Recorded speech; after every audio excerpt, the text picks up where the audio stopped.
Okay, so Starmer the Kier apparently spoke with his wife, and he said, "Honey, can I step down as prime minister?" And she said yes. And I'm not kidding. Like, this is what he announced over the weekend, that he's going to discuss this issue with his wife, and then come to a conclusion. And so he concluded, and now he's stepping down. But I did some explanation. I did some British people to answer me this question: why are people so happy about this? I mean, if I was a leftist, I would definitely be happy, obviously. But if you're anything against labor, this should actually upset you. And if it doesn't upset you, you don't understand how politics work. Because I have seen this play happening a couple of times in the UK. You have a politician that's incredibly unpopular and he screws things up, and then he steps down and he's replaced with another politician that nobody voted for. But for some reason, the approval ratings of that party go up. And so the tactic seems to be put on a prime minister, a guy, right, that gets a very wealthy salary from the taxpayer and gets a lot of privileges and perks. And while he's governing, he makes all of the unpopular decisions and the stuff that people hate him. And he acts like a lightning rod for the people's hate. And usually 1 or 2 years before the next election, replace that guy with someone else. And all of that hate just magically goes away.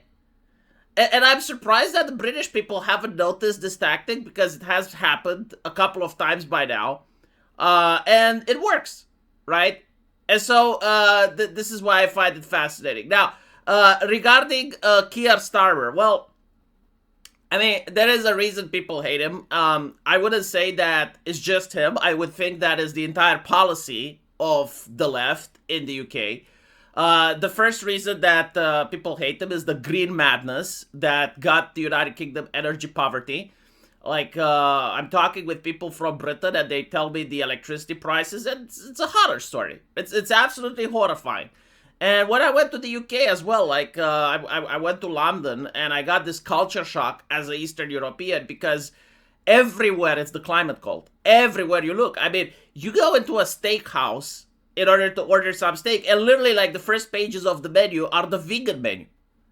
Like, who goes to a steakhouse to eat vegan, you know? You see, like, construction companies saying that we construct green.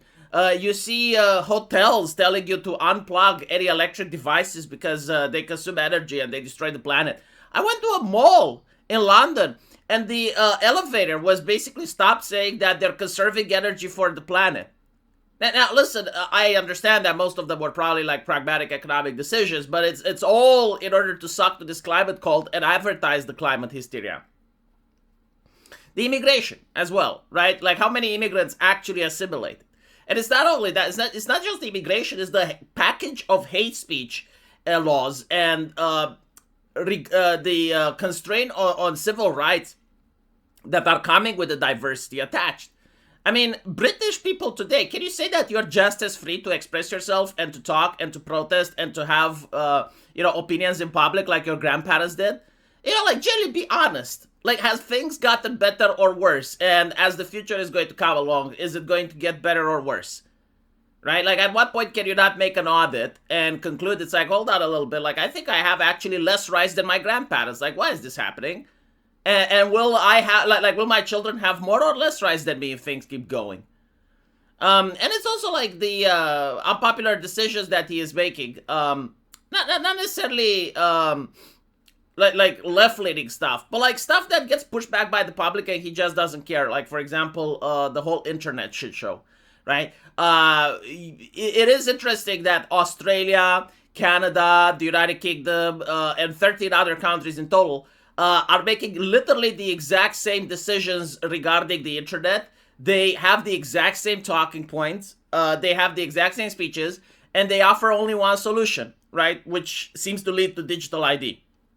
And they don't care about people's privacy. They don't care about identity theft. They don't seem to care about any of those things. So yeah, anyway, Kier Starmer himself. I actually think it's a bad thing if you're a right-winger and you enjoy the fact that he is resigning. Because he was one of the most unpopular prime ministers in British history. Like, you would want Labour to go to the next elections with this guy. You know, like the faster he resigns, the worse, right? Because if he managed to stay for like 1 or 2 more years closer to the election, then the results would have been even more devastating for the left.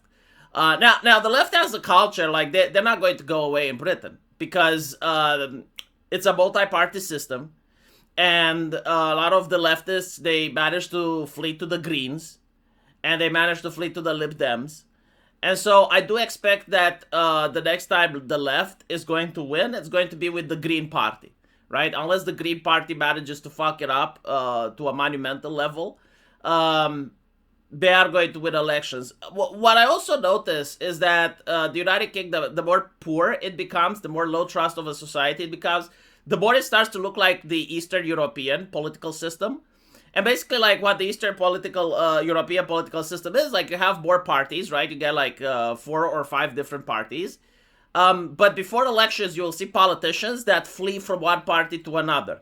So, like, you will see people from the Tories that know the public views them as toxic, simply flee to Nigel Farage's party, right? Like, because they know they will get the vote there. You will see leftists from Labour simply flee to the Greens or to the Lib Dems. And this is just going to become normal, right? Because at the end of the day, like the politician, he doesn't necessarily care about the policy as much as he cares about keeping his seat. In the European Union, they make around 10,000 euros per month just by sitting on the chair, right? Doing nothing. Perks, privileges. And so I assume that they probably do something similar in Britain, right? Like the money they make for being politician is absolutely obscene. And they don't want to lose elections, right? Like people say voting doesn't matter, but like for the politician, it matters enormously. And so they just start flipping from one party to another. The problem in the UK is not necessarily voting, is the culture, right? Like as long as you think you have people that think the government is the solution and you need to make the government stronger, the more you have individuals that think that the problem is the rich. It's not to do with anything cultural. It's just like we don't tax the rich enough, we don't punish the rich enough, we don't put a tax on the farmers that want to live their farms as inheritance. The more people like that you have, the more likely is that Britain is going to continue down the same path, right? I think you're going to have like less LGBT in the future, but you're going to get more environmentalism.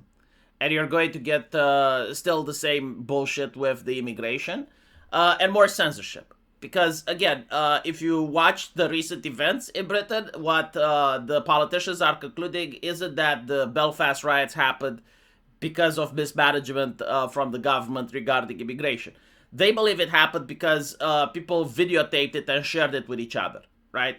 And so when that's the mentality, guess what solutions they're going to come with? And so, no, I do not think that it's a good...